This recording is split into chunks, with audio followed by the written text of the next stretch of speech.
নমস্কার বন্ধুরা, আশা করি সবাই ভালো আছে। আমিও ভালো আছি। তার আগে সবাইকে শুভ সপ্তমী। আমি এই ভিডিওটা সপ্তমী অষ্টমী মিলে তোমাদের সাথে শেয়ার করছি। আর বুঝতেই পারছো, পুজো বলে কথা, তো সম্পূর্ণ ভিডিও করতে পারিনি, সময় হয়ে ওঠেনি। আর রান্নার ভিডিও তো আমি করতেই পারছি না। 4 দিন মনে হয় না আমি রান্নার ভিডিও তোমাদের সাথে শেয়ার করতে পারবো।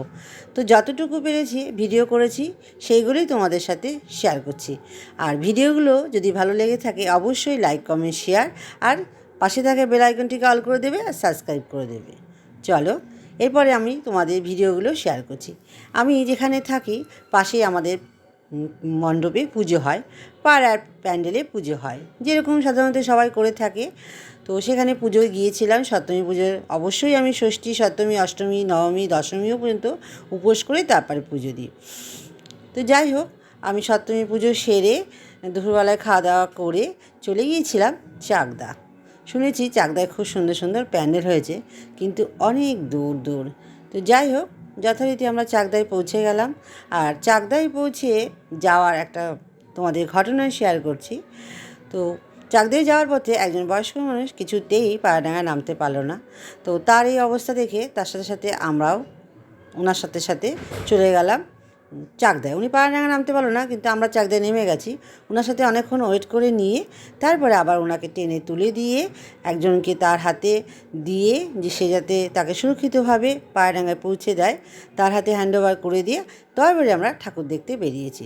এটা অনেকটা রাত হয়ে গেছে। যাই হোক, পুজোর দিনে এরকম কিছু করতে পেরেও খুব মনে শান্তি পেলাম, না করলেও কষ্ট পেতাম। তো এই কাজটা একটু দেরি না হয়েছে তো কী হয়েছে, কাজটা তো করতে পেরে শান্তি পেয়েছি।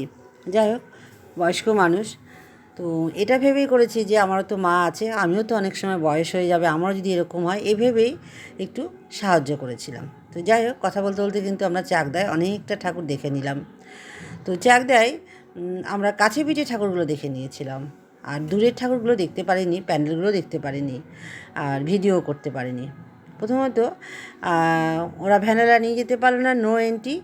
আর দ্বিতীয়ত আমার ফোনে ব্যাটারিতে চাচ্ছিল না। যাই হোক, এই যতটুকু পেরেছি তোমাদের সাথে আমি শেয়ার করলাম। তো কথা বলতে বলতে অষ্টমী পুজো চলে আসলো। অষ্টমী পুজো অঞ্জলি দিয়েছি সকালবেলায় সব পরিবারের সবাই মিলে, দিদিও দিয়েছিল, দিয়ে সন্ধি পুজোটাও আমরা সেরে নিলাম। আর সবচেয়ে অষ্টমী পুজোয় সন্ধি পুজোই হচ্ছে বেশি সুন্দর লাগে দেখতে। মাকে সেই সময় তো মার আগমন হয়, মায়ের ওই রূপ দেখার মতন। কেউ যদি ফলো করে দেখো, মা কিন্তু সেই সময় সবাইকে দৃষ্টি দেয়। তো যাই হোক, এটা আমার কথা, সবাই বলে, আমিও বললাম, কিন্তু আমি ফলো করেছি। মা সবাইকে দেখছিল। এটা আমার অনুভূতিতে তোমাদের সাথে শেয়ার করছি। আর এই যে ঠাকুরমশাই ভীষণ সুন্দর পুজো করছিল, খুব ভালো লাগছিল, এত নিষ্ঠাভাবে পুজো করছিল। তো সেটা দেখে ওনার সাথে একটু কথোপকথন হলো, কথা বললাম, আলোচনা হলো।